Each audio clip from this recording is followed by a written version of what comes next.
విధానాల మీద పోరాడుతుంటే వాళ్ళ మీద కక్షా రాజకీయాలతో వాళ్ళు అరెస్ట్ చేయడం జరుగుతుంది. అంటే ఈ 5 సంవత్సరాల్లో, దాదాపు 5 సంవత్సరాల్లో ఇక్కడ ప్రజాస్వామ్యం అనేది లేదు, నిరంకుశ పాలన ఉంది, ఒక రాక్షస రాజ్యం ఉంది, ఒక రావణాసుడు ఈ రాజ్యాన్ని, ఒక ఆంధ్రప్రదేశ్ ని వెళ్తున్నాడు. ఎక్కడ చూసినా గంజాయి విచ్చలవిడిగా ఉండి గంజాయి ఆంధ్రప్రదేశ్ గా మార్చారు. ఒకప్పుడు స్వర్ణ ఆంధ్రప్రదేశ్ అని, హరిత ఆంధ్రప్రదేశ్ అని మన ఆంధ్రప్రదేశ్ అనేవాళ్ళు.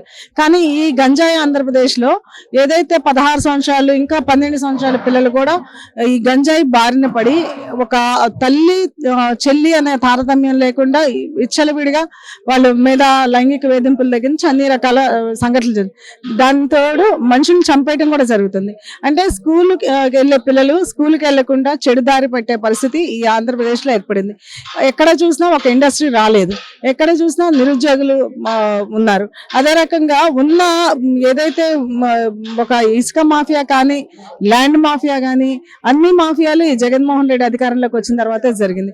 రిషికొండను చూస్తుంటే అక్కడ గుండు గీసేశారు. అదే రకంగా మనకి ఎక్కడ చూసినా కూడా జగన్మోహన్ రెడ్డి గారు అధికారంలోకి వచ్చిన తర్వాత కార్మిక రంగము కానీ, ఏ రంగం కానీ, ఒక పెయింటర్ దగ్గర నుంచి కార్పెంటర్స్ దగ్గర నుంచి ప్రతి ఒక్కళ్ళు కూడా ఏ రకంగానూ కూడా వాళ్ళకి సరైన ఉపాధి లేక, అంటే మీరు ఒకటి గమనించండి, ఇసుకని పెద్ద మాఫియా లాగా చేసేసి ఇసుక సామాన్యుడికి అందకుండా ఉండే పరిస్థితిలో వస్తే బిల్డర్స్ కానీ ఎవరైనా సరే ముందుకు వచ్చి ఇసుక కొనలేని పరిస్థితిలో ఉండే నిర్మాణ రంగం కుప్పకూలిపోయింది. దానికి తోడు దానికి అనుబంధ రంగాలు ఏదైతే ఉన్నాయో, మీరు ఇందాక చెప్పినట్టు కార్పెంటర్ దగ్గర నుంచి ప్రతి ఒక్కళ్ళు కూడా, రాడ్ బెండింగ్ వర్కర్స్ దగ్గర నుంచి అందరూ కూడా ఏది వాళ్ళకి జీవనోపాధి లేక చాలా ఇబ్బంది పరిస్థితి వచ్చింది.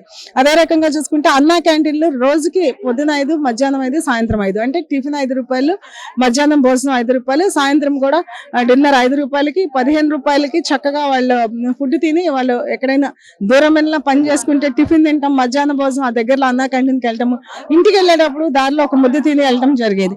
కానీ ఈ జగన్మోహన్ రెడ్డి అధికారంలోకి వచ్చిన తర్వాత ఏదైతే పేదలు ఉన్నారో పేదల కడుపు కొట్టడం అంటే ఇదే. ఆయన ఒక ముద్ద పెట్టడం పోయి కనీసం అంటే పనికిమాలిన ముద్దులు పెట్టేసేసి గుద్దాడు, కానీ పేదవాడికి ఒక ముద్ద కూడా భోజనం పెట్టలేని పరిస్థితిలో ఈ జగన్మోహన్ రెడ్డి గారు అన్నా క్యాంటీన్లు లేకుండా ప్రజలకు లేకుండా చేశారు. అంటే ఈ జగన్మోహన్ రెడ్డి కేవలము ప్రజల మేలు కోరే జగన్మోహన్ రెడ్డి గారు ప్రజల ఓట్లు మభ్యపెట్టి మాయ చేసి ప్రజలకు ఓట్లు వేయించుకొని అందరినీ మోసం చేశాడు. అంటే ఎన్నో రకాల కబ్జాలు ఈ జగన్మోహన్ రెడ్డి గారు ఆయన సొంతగా సంపాదించుకోవడానికి, వాళ్ళ మంత్రులు సంపాదించుకోవడానికి అదే రకంగా ఉపయోగపడింది, కానీ మహిళలకు కానీ ఎవరికి ఎక్కడ ఉపయోగపడలేదు. పైగా ఈయన మంత్రులు ఎవరంటే బూతులు మంత్రులు, ఆ మంత్రులకి మంత్రి పదవులు ఇష్టం, ప్రోత్సహించడం, వారితో మహిళలని కూడా చూడకుండా ఇష్టం వచ్చినట్టుగా తిట్టేయటం, ఇది జగన్మోహన్ రెడ్డి నైజము. అంటే కేవలము ఆయన ఆర్థికంగా ఎదగటానికే కానీ మోసం చేసి వచ్చాడు, కానీ ప్రజల సంక్షేమ అభివృద్ధి అనేది చూడాల. ఎక్కడ చూసినా ఇది ఇచ్చాను అది ఇచ్చానని చెప్తున్నాడు, కానీ కరెంటు బిల్లు ఎక్కువ వచ్చిందనో లేకపోతే ఇంకో రకంగా ఉన్న పెన్షన్లు తీసేయటము. అదే రకంగా ఆయన చేసేది 5 పైసల పని అయితే ఆయన పబ్లిసిటీ, పేపర్ ఖర్చుల దగ్గర నుంచి ఆయన పబ్లిసిటీ ఖర్చులు బోల్డ్ అంతా చాలా అయింది. ఒక రకంగా చూసుకుంటే సచివాలయం తాకట్టు పెట్టాడు. అంటే ఒక పార్క్ అనే కాదు, సచివాలయం అనే కాదు, అదే రకంగా టిట్కో ఇల్లు ఎవరికైతే మీకు ఇల్లు ఇస్తానని చూపించి ఆ ఇల్లు అక్కడెక్కడో మీకు ఇల్లు ఉన్నాయని చెప్పి వాళ్ళ ఇంట్లోకి కూడా వెళ్లకుండా వాళ్ళ ఇళ్లను కూడా తాకట్టు పెట్టి ఈయన జగన్మోహన్ రెడ్డి గారు తాకట్టు పెట్టిన వ్యక్తి ఈ జగన్మోహన్ రెడ్డి. అంటే కేవలము తనకా ముఖ్యమంత్రి ఎవరంటే జగన్మోహన్ రెడ్డి అని చెప్పుకోవచ్చు. ఇలాంటి ముఖ్యమంత్రి మాకొద్దని చెప్పేసి ప్రజలు ఇబ్బంది పడుతున్నారు. ఈ ఏదైతే ప్రజాగలం వేదిక మీద అక్కడికి వచ్చిన ప్రజలందరూ కూడా ఇప్పుడు నేను చెప్పిన వీటన్నిటి మీద విసిగెత్తి వేసారిపోయింది. ఆ ప్రజాగలంలో మాకు ముఖ్యమంత్రి చంద్రబాబు నాయుడు గారు కావాలి, ఏదైతే జనసేన, బీజేపీ, తెలుగుదేశం కూటమి మాకు కావాలని అక్కడికి వచ్చారు. అదే రకంగా తప్పనిసరిగా తెలుగుదేశం పార్టీ అధికారంలోకి వస్తుంది, ఈ కూటమి అధికారంలోకి వస్తుంది, చంద్రబాబు నాయుడు గారు ముఖ్యమంత్రిగా అవుతారని మేము తెలియజేస్తున్నాం. దాదాపు 10 లక్షల ప్రజలు ప్రభుత్వానికి వ్యతిరేకంగా అక్కడ చంద్రబాబు నాయుడికి, మోడీకి, పవన్ కళ్యాణ్కి మద్దతుగా వచ్చారు. కానీ దాన్ని లేలాప్రెడ్డి గారు ఒక ఎలక్షన్ కమిషన్ కి ఫిర్యాదు చేశారు. ఒక పక్కన సజ్జలా గారేమో దాన్ని యాక్చువల్ గా అయితే అది ఫెయిల్యూర్ అని చెప్పేసి అంటున్నారు. మీరు ఒక అడ్వకేట్ గా దీన్ని ఏ విధంగా చూస్తారు? అంటే వాళ్ళకి ఒకటేనండి, వాళ్ళకి ఇప్పుడు ప్రస్తుతం ఇప్పటికి అధికారం కోల్పోయినట్టేలేండి, వాళ్ళకి ఇక అధికారము కోల్పోయి ఉన్నారు వాళ్ళు. అంటే వాళ్ళకి గతంలో ఏదో ముఖ్యమంత్రి పదవిలో జగన్మోహన్ రెడ్డి గారు ఉన్నారు, ఇక ముఖ్యమంత్రి పదవి పోయింది అని ఆలోచనతో వాళ్ళ అధికారంలోకి రారనే భయంతో ఏదైతే ఉన్నారో ఇప్పుడు చంద్రబాబు నాయుడు గారి మీద అవాకులు చవాకులు పేలుతారు, జనసేన పవన్ కళ్యాణ్ గారిని అంటారు, మోడీ గారిని అంటారు, అందరిని అంటారు. అంటే వాళ్ళకి ఒక ఓటమి భయం అనేది ఉంది. ఆ ఓటమి భయంతో ఇష్టం వచ్చినట్లు మాట్లాడతారు. కాబట్టి వాళ్ళు ఏ వ్యాఖ్యలు చేస్తే మేము పట్టించుకోము. అప్పిరెడ్డి గారి వ్యాఖ్యల్ని పట్టించుకోము, సజ్జల రామకృష్ణారెడ్డి గారి వ్యాఖ్యల్ని పట్టించుకోము. మేము కేవలము ఇది జనము, ప్రజా సమూహము, ఒక ప్రజాగళం అక్కడ వాళ్ళు వెళ్ళారు. కాబట్టి ప్రజల అభివిష్టం మేరకే రేపు రాబోయే ప్రభుత్వం చంద్రబాబు గారి ప్రభుత్వం, కూటమి ప్రభుత్వం. ఈ ప్రజలు వాళ్ళ వ్యతిరేకతను ఆ రకంగా చూపించుకున్నారు. అది చూసి ఓర్వలేక వీళ్ళు ఇష్టం వచ్చినట్టు కామెంట్లు చేస్తారు. ఫెయిల్యూర్ సక్సెస్ చెప్పే స్టేజ్ లో వాళ్ళు లేరు. వాళ్ళు పాతాళ లోకానికి, అధోలోకానికి వెళ్ళిపోతున్నారు. కాబట్టి వాళ్ళ సంగతి వాళ్ళు చూసుకోమని చెప్తున్నామండి. మేడం గారు, పక్క అంటే మోడీ గారు మోడీతో కలవటం వలన చంద్రబాబు నాయుడు ఒక కొన్ని ఓట్లకు కొన్ని వర్గాలు దూరం అయిన ఒక వాదన అనిపిస్తుంది. దీని విధంగా అంటే ఒక అపోహ అనుకుంటున్నారు కదండి. అది కేవలము చంద్రబాబు నాయుడు గారు కలిసినా, జనసేన వాళ్ళు కలిసినా కూడా, బీజేపీ కలిసినా ఒక రాక్షసుడు ఇక్కడ ఉన్నాడు. ఇలాంటి రాక్షసుడు కబ్జాలు చేసి ఈ ఆంధ్ర రాష్ట్రంలో ఎక్కడ ఒక అభివృద్ధి లేదు, సంక్షేమం లేదు. రాష్ట్రంలో ఇండస్ట్రీస్ రావాలి, బిడ్డల భవిష్యత్తు కావాలి. ఏదైతే ఇక్కడ వ్యవస్థలను గుప్పెట్లో పెట్టుకొని ఉన్న వ్యవస్థల్ని, ప్రజాస్వామ్యాన్ని కూనీ చేస్తున్నాడు. కాబట్టి అలాంటి పరిస్థితుల్లో మంచి పాలన కావాలి, ఆంధ్రప్రదేశ్ బిడ్డలు బాగుండాలి, ఆంధ్రప్రదేశ్ పరిస్థితి బాగుండాలనే ఉద్దేశంతో ఈ కూటమి వచ్చింది. అంతేగాని వేరే వాళ్ళు ఏ రకంగా కూడా ఒక అపోహ అనేది లేదు.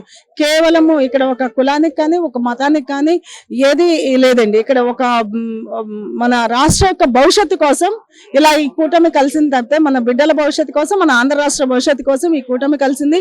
ఎందుకంటే 5 ఏళ్లలో మనం ఎంతో వెనకబడిపోయి ఉన్నాం. మన రాష్ట్రం అభివృద్ధి చెందక ఎక్కడోక వెళ్ళిపోయాం. మనం ఒకప్పుడు సింగపూర్ లాగా ఉండాలి.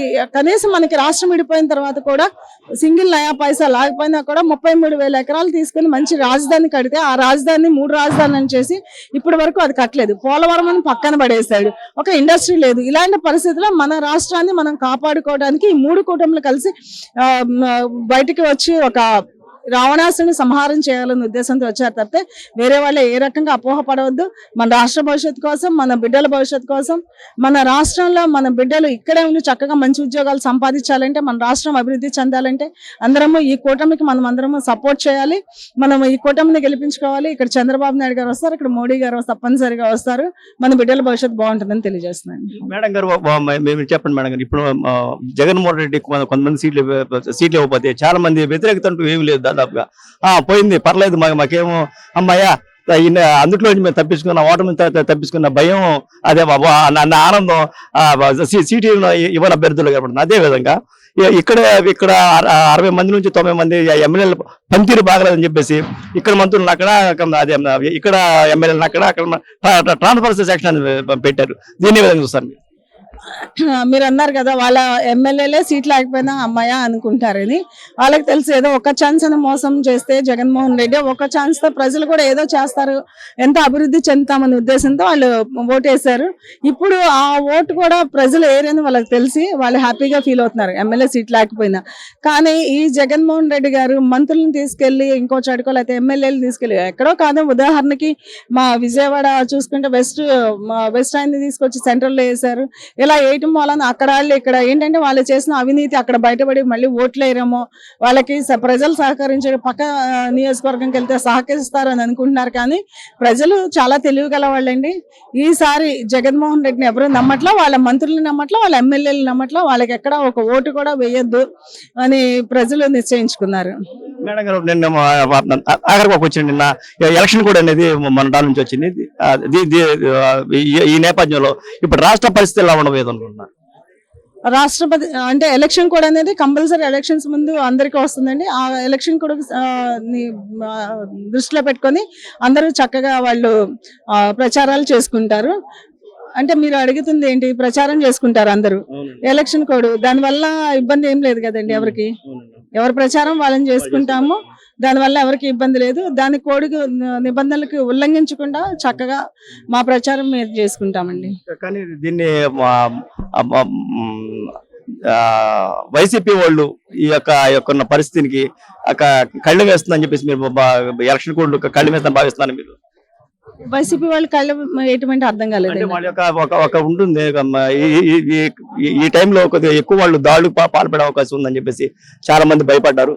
అది దీని అంటే వాళ్ళు హింస రాజకీయం చేద్దాం అనుకుంటున్నారమ్మా, కానీ ప్రజలు ఎవరు ఊరుకోరండి, ప్రజలు తిరగబడతారు. ఎలక్షన్ కోడ్ ఉంది, ఎవరు భయపడాల్సిన అవసరం లేదు. వాళ్ళు ఏదో దుర్మార్గంగా రిగ్గింగ్ చేయటమో లేకపోతే ఇంకో రకంగా చేస్తారంటే ఈసీ ఉంది, ఎలక్షన్ కమిషన్ ఉంది. తప్పనిసరిగా ఎలక్షన్ కమిషన్ మన ఏదైతే ఓటర్లకు భయభ్రాంతులకు గురి అవ్వకుండా ఓటు వేయడానికి వీలు కల్పిస్తుంది. మన పోలీస్ వ్యవస్థ, సెంట్రల్ పోలీస్ వ్యవస్థ కానీ అందరూ కూడా సహకరిస్తారు. ఎవరి ఓటు వాళ్ళు చక్కగా టైంకి వెళ్ళి ఓటు వేసుకోవడానికి అవకాశం ఉంటుంది. ఎవరు భయపడాల్సిన అవసరం లేదు. ఏదో 4.5 సంవత్సరాలు వాళ్ళ ఆటలు సాగినాయేమో కానీ ఇక వాళ్ళ ఆటలు సాగవు.